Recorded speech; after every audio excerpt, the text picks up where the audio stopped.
December 1900.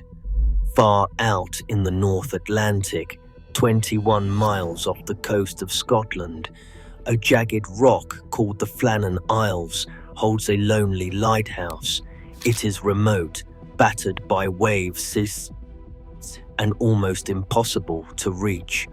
3 lighthouse keepers, James Duckett, Thomas Marshall, and Donald MacArthur, tended that light. Then, abruptly, they were gone. When the relief ship finally arrived, the place was eerily still. An uneaten meal sat on the table. One oilskin coat lay where it had been dropped. Clocks had stopped. An overturned chair hinted at urgency. No bodies were found. No sign of a struggle. Only silence and the sound of endless sea. The only written trace was the final log entry. It recorded the words storm ended, sea calm, God is over all. What could make 3 experienced men abandon their post in seconds? Was it the ocean, madness, or something else that swallowed them? The light on Eilean Moor kept burning, but the keepers had vanished. The Flannan Isles became one of Britain's most chilling unsolved mysteries. The answer begins here, in total isolation. 21 miles west of the Scottish mainland, the Flannan Isles rise from the Atlantic like battered stone sentinels. The sea hammers them, and the wind never seems to stop. Eilean Moor, the largest of these rocks, measures barely half a mile across. Sheer cliffs fall more than 100 feet straight into heaving grey water.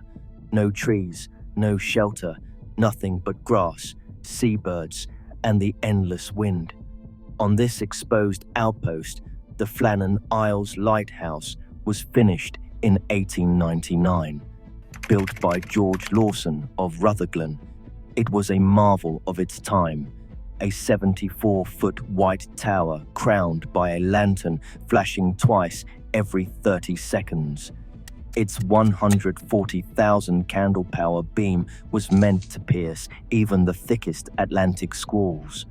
The lighthouse compound clings to the southern slope, reachable only by supply boats that brave the surf, and then by a climb up 160 steep steps carved into the rock.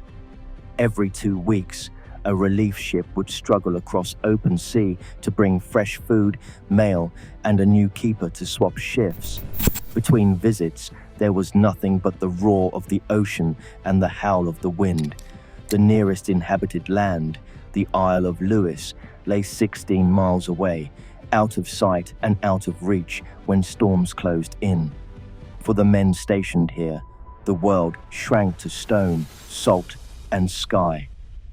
Isolation was not just a feeling, it was a fact measured in miles of open water and days without human contact. James Duckett was the principal keeper, a man known for his steady hand and strong sense of duty. He had spent years tending lights along the Scottish coast, but the posting to Eilean Moor weighed on him. He wrote to his superiors, uneasy about the assignment.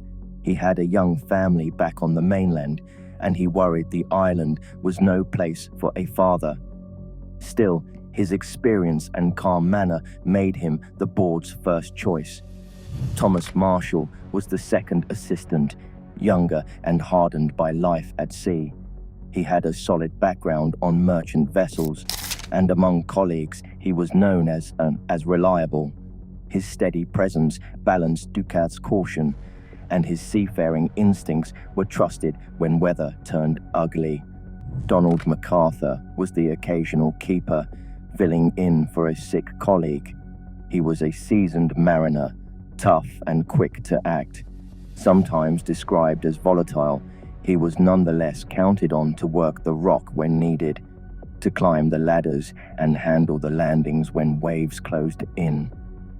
Their world on Eilean Moor shrank to a handful of rooms, a lantern room above stone, and a schedule ordered by the relentless Atlantic.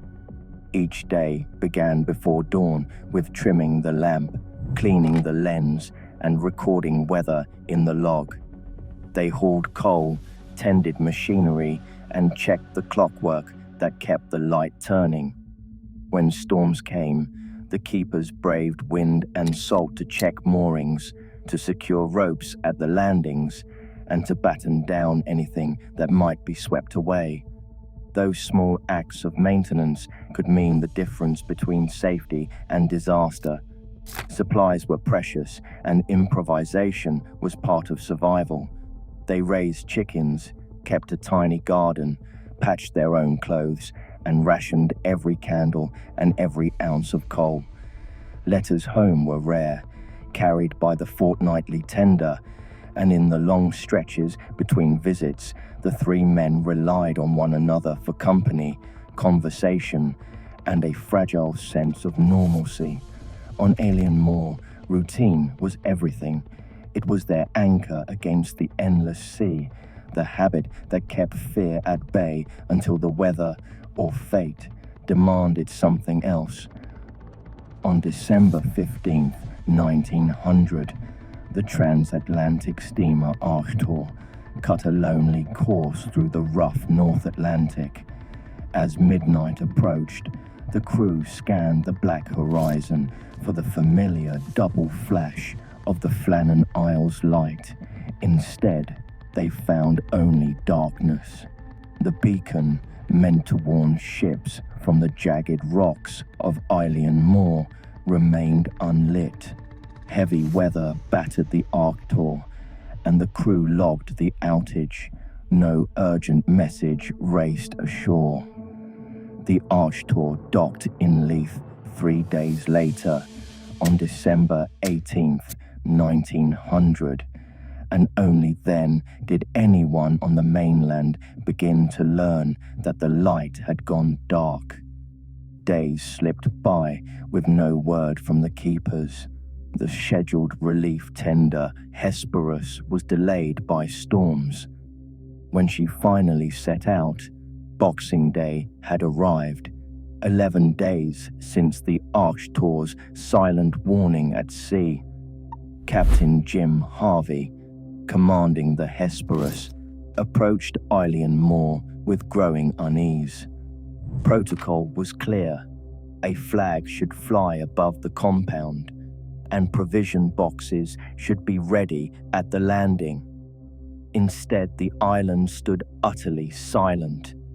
No flag, no boxes, no answer to the ship's horn or to a flare. Harvey wasted no time. He sent a telegram to the Northern Lighthouse board as soon as possible. A dreadful accident has happened at the Flannans. The 3 keepers, Ducat, Marshall, and the Occasional, have disappeared from the island. On our arrival there this afternoon, no sign of life was to be seen in the lighthouse. Those words traveled across the wire, and the alarm was raised at last. By then, the lighthouse had stood empty for nearly 2 weeks, its warning beam swallowed by the winter sea.